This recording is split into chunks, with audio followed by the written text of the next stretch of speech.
Hi there, Randy and Leslie and Family Reformation Project from Cultural Architects. And today we're answering the question, how do you handle different core beliefs inside of a family? Good question. Leslie? We start with the social covenant. Many members of the family may have different core beliefs. In our family alone, we've got believers and we've got people that are still trying to figure that out in their life.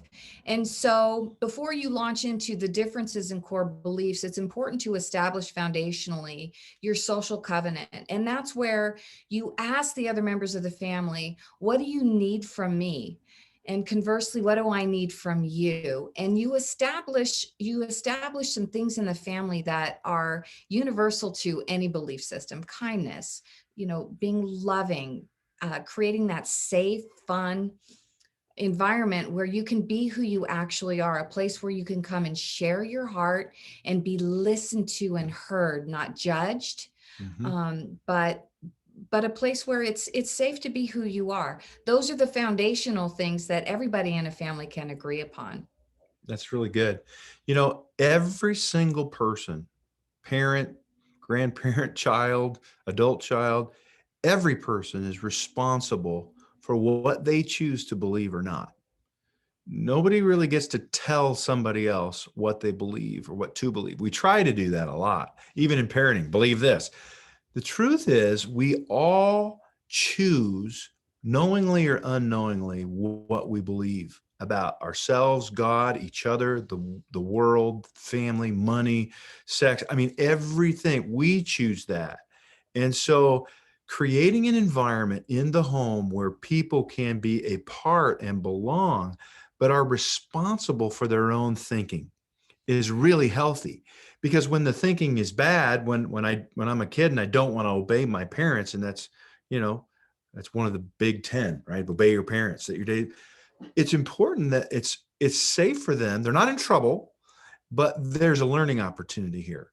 Hey, you didn't obey, and this is what happened. You got in trouble, you got hurt, whatever. How's that working? And helping our families, and this is whether they're little or whether they're adults, whether they're parents, helping people and requiring, basically, this is how we're going to do things. We're all going to be personally responsible for what we believe and how we show up. And we're going to teach each other that it's a learning opportunity to get in and say, well, what are the costs and benefits of choosing to believe that way, choosing to disobey my parents? What's the cost of that? What's the benefits of that, right? Teaching each other how in the short term there might be benefits to disobeying, but in the long term there's great benefits to obeying.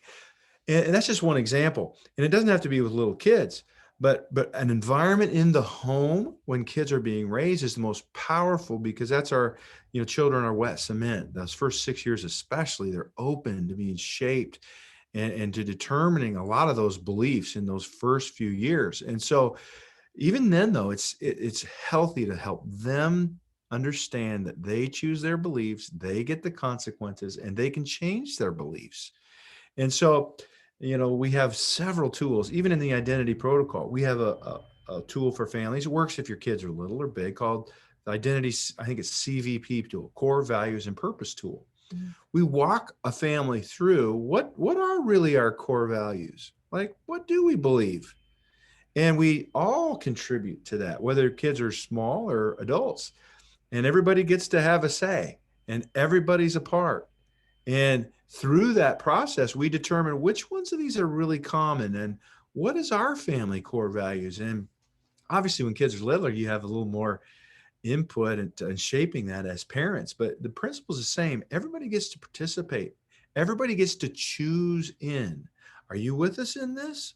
Is this how you want things to be around here and in our family? Okay, this is what we're going to. And then when we don't show up that way, we have conversation about that. Hey, that's not what we agreed to.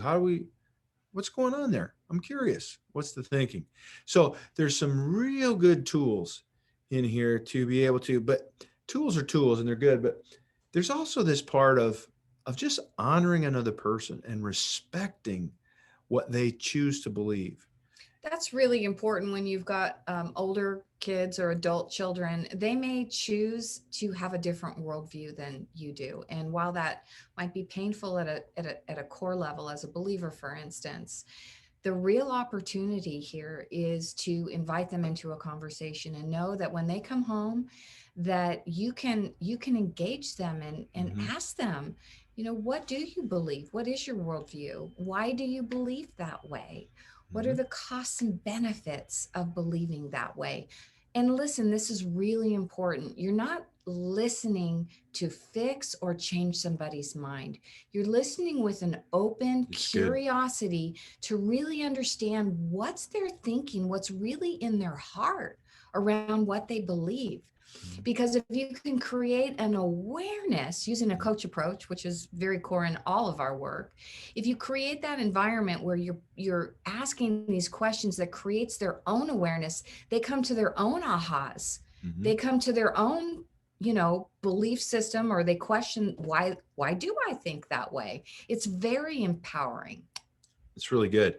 And finally, let's just say this, that if it isn't safe to talk about these deeply held core beliefs are something really you're willing to die for. I mean, it's the deep part of this is how I see the world. This is what's real. This is how I choose to live and why. Those are really important things. And, when they differ in a family, there can be a lot of clashing, a lot of fighting, a lot of I'm right, you're wrong, or a lot of let me show you how to think my way. And while that's natural, this really tears families apart. But if it's safe and respectful and loving, it should be able to have a conversation. We should be able to have a conversation and express fully without judgment, without condemnation, without shame, without, trying to find a point to argue. That's not the point. It's to understand and create an environment where we understand each other's beliefs. We understand we're each responsible for our own beliefs. We understand that every choice to believe something has costs and benefits, and we get to choose.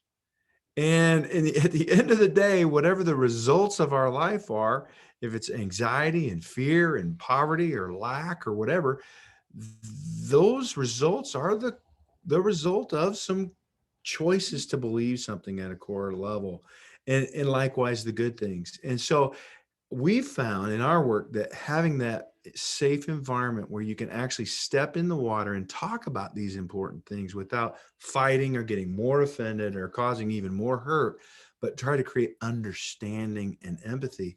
That's really the way forward and how best to handle different core beliefs in the family. You can find out more of these and other tools at the Family Reformation Project.com, and we hope you will.